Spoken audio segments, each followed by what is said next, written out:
네, 안녕하세요.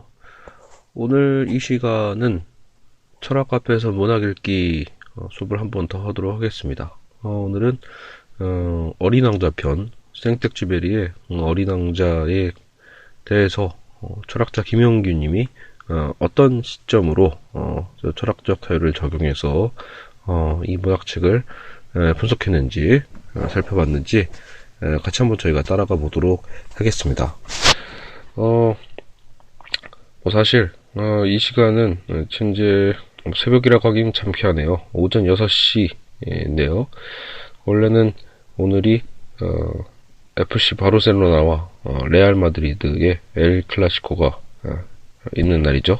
그래서 저는 그 중계를 보고 싶어서 아까 일어났더니 정작 인터넷으로는 방송을 안 하네요.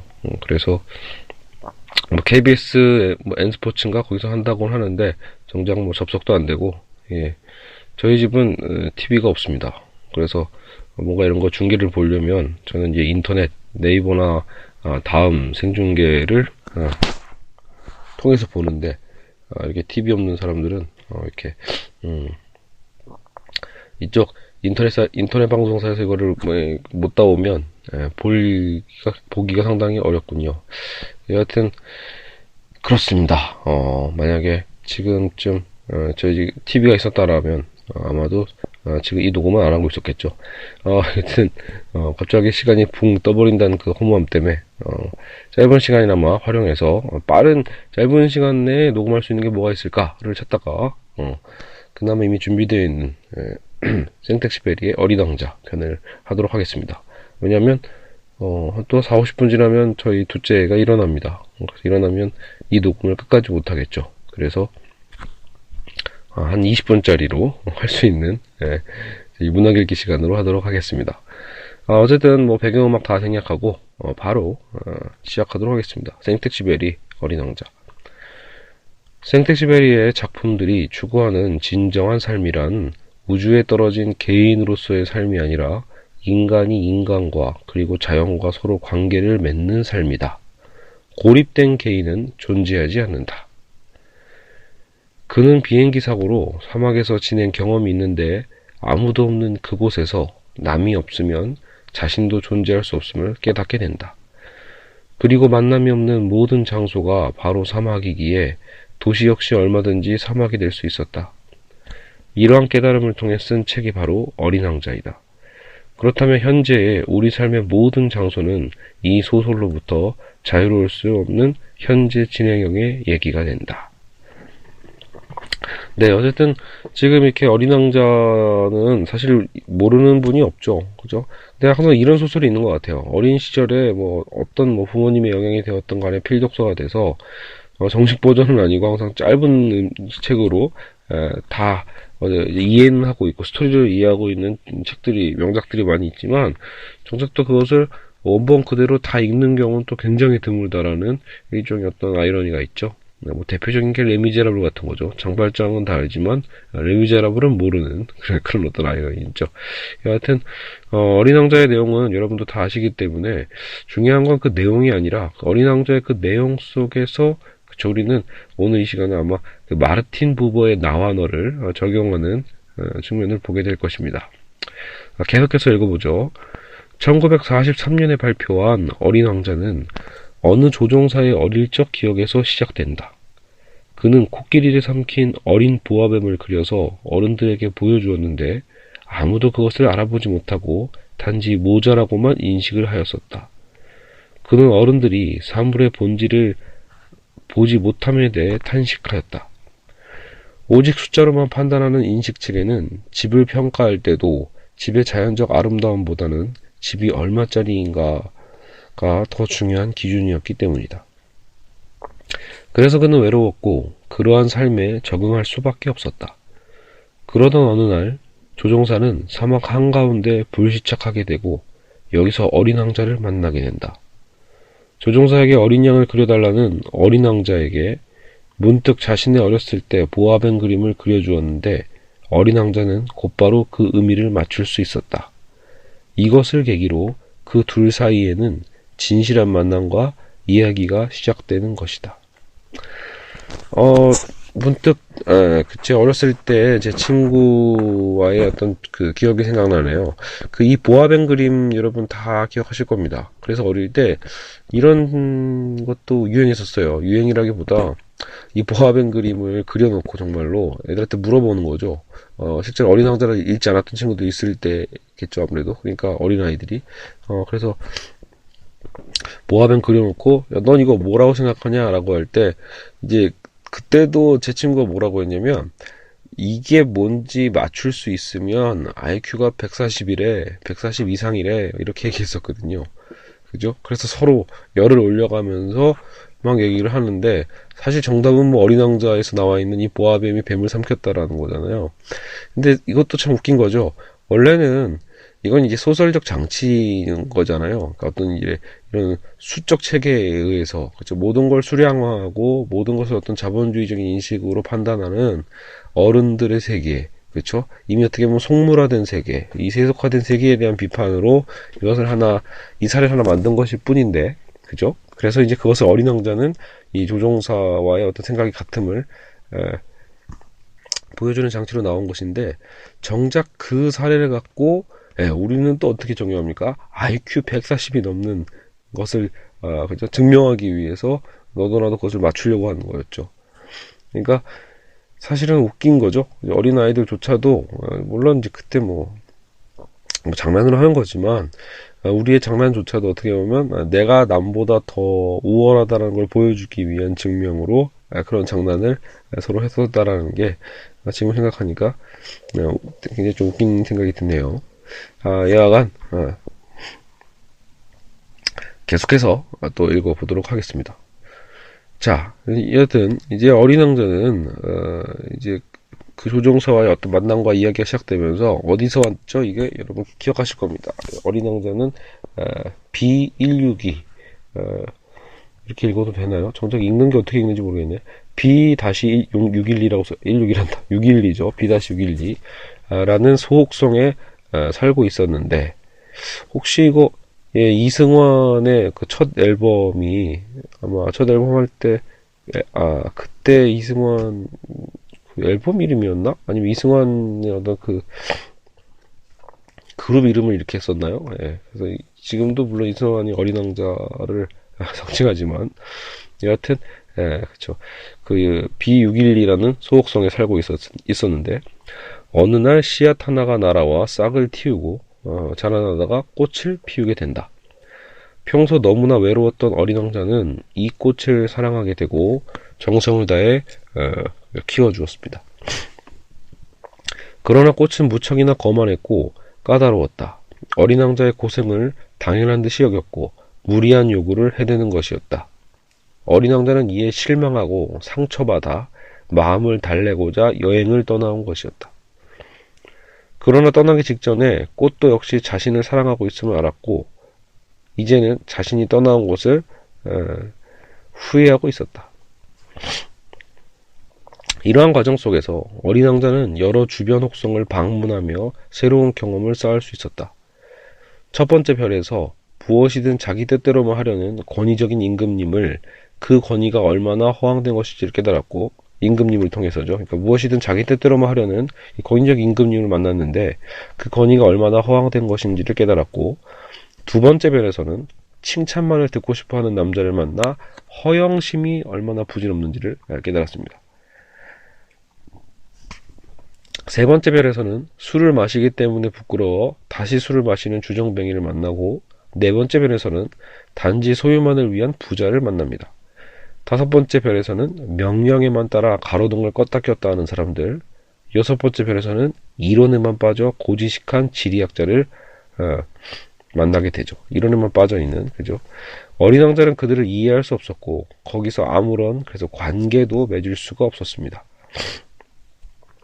자, 마침내 일곱 번째 별로 지구를 찾아왔는데 이 별은 111명의 뭐예요 이게 111명의 어떤 환가, 7,000명의 지리학자, 그리고 90만 명의 사업가, 그리고 750만 명의 주정뱅이 3억 1100명의 허영꾼들을 합쳐 모두 20억 명의 어른들이 살고 있는 별이었지만, 그리고 어린 왕자가 떨어진 곳은 아무도 없는 정작 사막이었다라는 거죠. 그렇죠. 그러니까 바쁜 이제 그 지구 20억 명이나 살고 있는 지구에 이제 왔는데, 이제 어린 왕자가 온 것은 아무도 없는 사막이었네요. 사막에서 우연히 뱀을 만나 아무도 없어 외롭다고 토로하지만, 뱀은 사람이 많이 있는 곳도 외로울 수 있다고 말한다. 왜냐하면 사람이 있어도 관계가 없기 때문이다. 사막이 온통 모래뿐이고 외롭다고 외쳐야 메아리일 뿐인데, 도시 역시 마찬가지라는 거죠. 자신의 생각을 이해해줄 사람들이 없고 서로 관계 맺지 못할 때 도시 역시도 하나의 사막과 같은 것이다.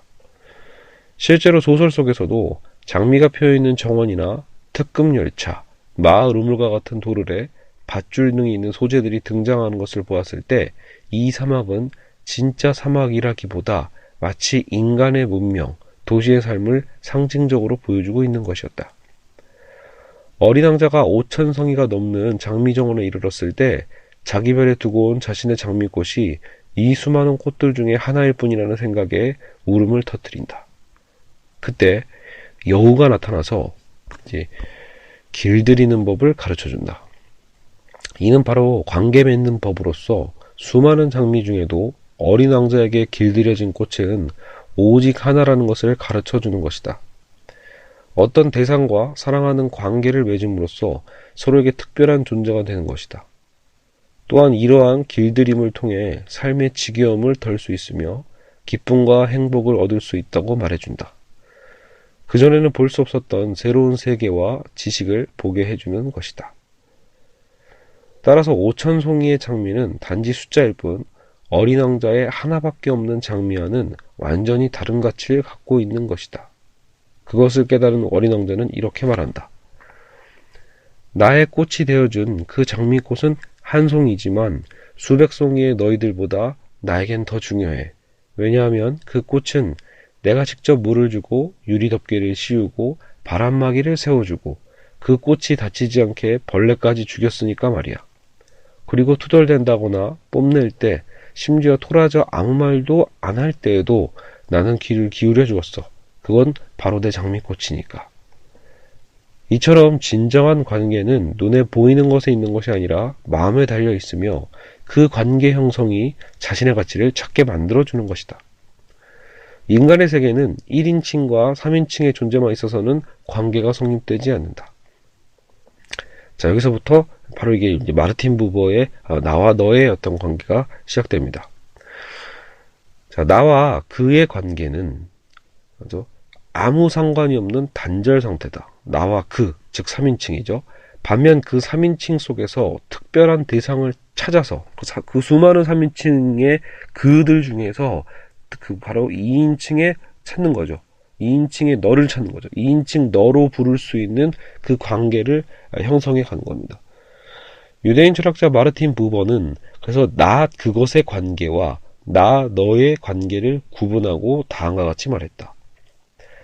사람들이 상상하고 가정하고 선전하는 그것, 인간성은 한 사람이 진정으로 너라고 부르는 생생한 인간성과는 전혀 별개의 것이다.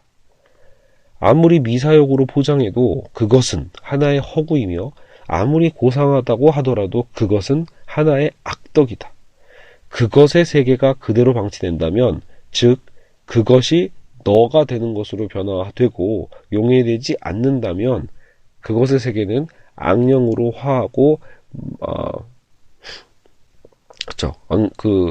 만들어진다는 것은 분명하다. 여러분 여기서 그러니까 혹시나 이 부버의 이 개념 자체를 처음 듣는 분들은 이 그것을 이렇게 자꾸 저 대명사로 생각하시면 안 됩니다. 그러니까 그것이 지금 뭘 얘기하는 거지 이렇게 생각하시는 게 아니라 우리가 왜 그러니까 언어적인 거죠. 우리가 보통 영어 여러분 공부하실 때 기억하시죠? 그러니까 1인칭, 2인칭, 3인칭 이렇게 얘기하잖아요. 그래서 1인칭은 나하고 2인칭은 이제 나와 너의 관계를 얘기하고 그죠? you라고 하잖아요. 그리고 이제 그것은 곧 it이라고 받는 거죠. 그러니까 부버가 하는 얘기는 이 3인칭의 관계인 바로 이 그것, 그러니까 나와 그것의 관계. 그래서 우리가 그렇게 관계를 맺을 수 있는 거죠. 수많은 어떤 익명성의 어떤 사람들을 바라보는 때는 그것이죠.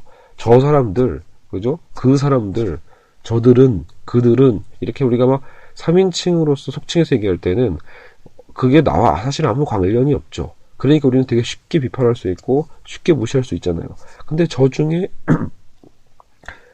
이미 내가 알고 있는 나와 너의 관계를 맺고 있는 사람이 있었다라면 우리는 쉽게 그렇게 얘기 못하거든요. 그러니까 나와 너의 관계, 서로 마주하는 관계죠. 서로를 인격으로 바라볼 수 있는 이 2인칭의 관계로 우리가 변화되어야 된다고 얘기하고 있는 겁니다.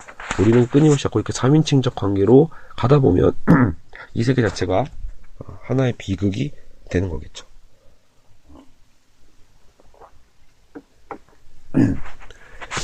자, 그래서 3인칭이 2인칭으로 변화될 때 서로의 존재의 의미와 가치를 인정하고 서로에게 응답과 배려가 주어지는 것이다. 단지 대상의 존재가 의미와 가치의 세계로 변해가는 것이며 이는 하나의 기적이기까지도 하다. 하나의 기적이다. 따라서 부버는 태초에 관계가 있었다라는 표현을 쓴다. 나, 그 자체란 없으며 오직 근원어, 나와 너의 나와 그것에 나가 있을 뿐이다. 즉 뭐죠? 나라는 게 원래 그 스스로 존재하는 게 아니라 나와 너의 관계에서의 그 나와 그것의 관계에서의 나가 있을 뿐이다라는 거겠죠. 너와의 만남은 은혜로 이루어진다. 참고로 마르틴 부부는 여러분 그 랍비이기도 합니다. 그러니까 유대인 랍비다 보니까 바로 이제 어떤 신앙의 개념이 있게 신앙이 있었겠죠. 그러니까 이제 은혜라는 이제 종교적 단어가 나옵니다. 너와의 만남은 은혜로 이루어진다. 이건 거저 주어졌다라는 거거든요. 어떠한 우리 그 대가를 치르지 않고도 거저 주어지는 것, 선물로 주어지는 것이 은혜입니다. 하여튼 그러나 내가 너를 향해 저 근원어를 말하는 것은 나의 존재를 기울인 행위이며 나의 본질 행위이다. 너와 나는 오직 온 존재를 기울여서만 만날 수 있다. 온 존재로 모아지고 녹아지는 것은 결코 나의 힘으로 되는 것이 아니다. 여러분, 결국은 나와 너의 관계에 대해서 서로 진정한 관계를 맺는 건 단순히 어떤 윤리적 개념에서의 어떤 자기 노력만을 얘기하는 건 아닙니다. 그것을 뛰어넘는 관계를 지금 얘기하고 있는 겁니다. 무언가 그 은혜로 주어져야 되는 것. 하여튼 계속 읽어보죠. 그러나 나 없이는 결코 이루어질 수 없다. 나는 너로 인해 나가 된다. 나가 되면서 나는 너라고 말한다. 모든 참된 삶은 만남이다. 라고 얘기하고 있습니다. 결국은 온 존재로 모아지고 녹아지는 것, 그렇죠? 그것은 결코 나의 힘으로 되는 게 아니라 어떻게 보면 너로 인해서 내가 되는 것, 그렇죠? 이런 얘기도 하는 거죠. 그래서 모든 참된 삶이라는 것은 이 만남이고 그 만남이 결국은 단순히 어떤 노력만의 문제가 아니라 은혜라는 거죠. 그러니까 나의 노력이 아니라 어떻게 보면 이런 만남의 관계 속에서 또 너로 인해 변해가는 거기 때문에, 그렇죠? 무조건 나 혼자서의 어떤 주도로서만 하는 게 아니라는 거죠. 이처럼 나와 너의 관계만이 어린 왕자의 길들여짐만이 인간을 인간답게 만들고 세상을 세상답게 만들 수 있다. 어린 왕자는 조종사와의 관계 역시 소중히 생각하면서 서로에게 길들여진다. 어린 왕자가 떠나고 조종사는 그의 책에 어린 왕자가 나타났다가 사라진 곳을 그림으로 그려놓고 독자들에게 당부의 글을 남긴다. 만일 누군가가 어린 왕자를 만나면 자기에게 알려달라고. 그러나 그 후 소식은 아무도 모른다. 실제로 생텍쥐베리가 그 조종사였다고 하죠. 그래서 생텍쥐베리가 실제로 나중에 이 소설을 쓰고 결국은 아마도 저 어린 왕자를 찾아서 사막으로 간 건지 여하튼 그는 사라졌다고 합니다. 여하간 지금 이제 그 철학자 김영규님은 이제 마르틴 부버의 나와 너의 어떤 이 관계성을 갖고 어린 왕자의 이 관계에 대한 얘기를 풀어가고 있습니다. 그러니까 어린 왕자에 나오는 사실은 그 내용 자체가 어떤 이런 이론을 모르더라도 누구나 사실은 이해하고 누구나 좀 느낄 수 있는 깨달음을 가져다 줄 수 있는 그런 좋은 소설이죠. 그리고 사실 동화이기도 하고요. 저희 사파와 함께 어린아이들이 어쨌든 어린 시절에 다 한 번씩은 이제 읽고 보게 되고 부모님에게 듣게 되는 그쵸 동화니까요. 제가 그 수업을 하는 이 데우스 엑스 마키나라는 그 교재, 그리고 저희 강의의 핵심도 사실은 이겁니다. 그 이런 이분법의 관계죠. 어, 나와 그것의 관계, 즉 이것을 주체와 대상의 관계라고도 표현을 하는데, 그러니까 내가 바라보는 그것을 자꾸 어떤 나를 위한 수단, 나를 위한 도구로서 그렇게 인식하고 살아간다라면 그것은 일종의 비극이라는 거죠. 끊임없이 누가 우월하고 누가 열등한가에 대한 우열의 관계로서만 자꾸 어떤 잣대를 들이밀고 관계를 맺는 이 과정은 일종의 결국은 사르트르가 얘기했던 다자는 곳 지옥이다라는 얘기와도 굉장히 연관성이 있다고 저는 생각합니다. 그러니까 부모가 얘기하는 것처럼 어떤 나와 너의 관계, 나의 온 존재를 기울일 수 있는 그런 이 사랑의 관계라고 볼 수 있겠죠. 정작 사랑이라는 단어는 나오지 않고 있지만요. 지금 이 분석에서는 그럼에도 불구하고 우린 그것을 사랑이라 부르죠.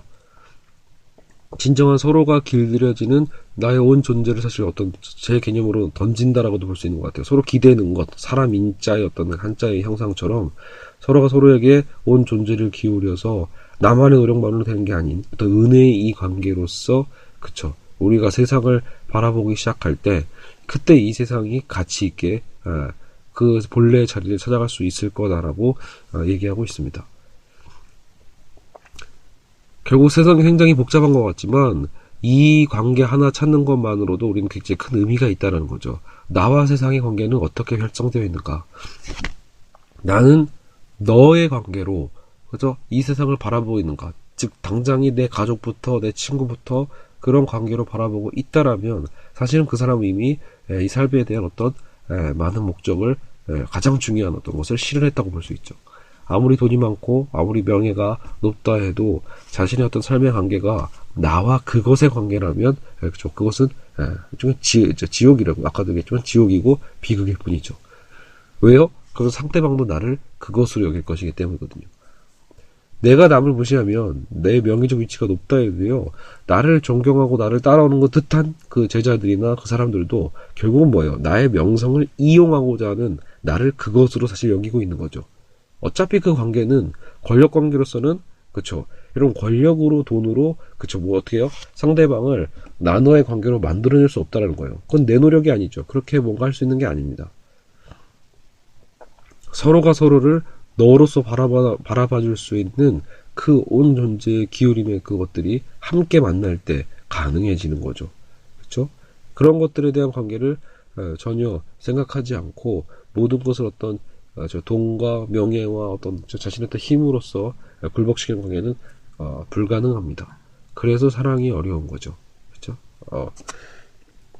사람의 육체를 소유하려고 하는 노력도 부질이 없는 거고요. 그렇죠? 사람의 영혼, 사람의 어떤 그 마음까지도 사람은 전일적이잖아요. 정신과 육체에 대한 이분법에 대한 문제도 또 언젠가 또 저희가 자세하게 살펴보겠지만 결국은 그 사람을 사랑한다라는 것은 그 두 가지의 관계를 모두 사랑하는 거기 때문에 우리가 뭐 몸만 갖는다고 해서 또 정신만 지배한다고 해서 될 수 있는 게 아니죠. 자, 여하간 오늘은 어린 왕자, 생텍쥐베리의 어린 왕자였습니다. 정말 저는 단순하게 그쵸, 이 작가 자체의 이 감성이 있잖아요. 그러니까 이 어린 왕자라는 소설 자체를 그냥 내가 그것으로 썼다 정도가 아니라 어린 왕자라는 소설이 사실은 소설이 아닌 거죠. 현실과 가상이 구분되지 않는다는 느낌이 들거든요. 이 작가가 실제로 조종사고 실제로 그 사막을 비행했었고 심지어 나중에서도 아마도 이 사막을 비행하면서 그 소식이 끊겼다고 하니까 이게 굉장히 얼마나 신비롭습니까? 진정한 어떤 그 작가가 아닐까. 그쵸? 어떻게 하면 독자한테 사랑을 받을까? 어떻게 하면, 그쵸? 돈을 많이 벌까? 어떻게 하면 베스트셀러가 될까?를 고민하는 작가들은 사실 그것도 나와 그것의 관계죠. 독자와 그들의 관계는 나와 그것일 뿐이겠죠. 근데 그게 아니라 자신의 작품 속에서, 그쵸? 그것을 살려내는 행위. 이런 이 사람의 실제적인 어떤 이런, 그쵸? 일화를 통해서, 바로 이 독자들, 저 멀리 떨어져 있는 독자들, 심지어는 공간적인 멀리가 아니라 시간적인 그 후에 태어나는 독자들이 이 소설을 볼 때마다 다시 이 작가의 생각과 조우할 수 있죠. 나와 너의 관계로 말이죠. 바로 우리의 어떤 삶과 가치 있는 삶이라는 게 어떤 이런 관계성에 대한 것을 확장해 갈 때 그런 생각이, 그런 어떤 삶에 대한 보람이 있지 않을까 생각해 봤습니다. 네, 오늘은 여기까지 하고요. 다음 시간에 또 새로운 강의로 다시 또 찾아뵙도록 하겠습니다. 네, 감사합니다.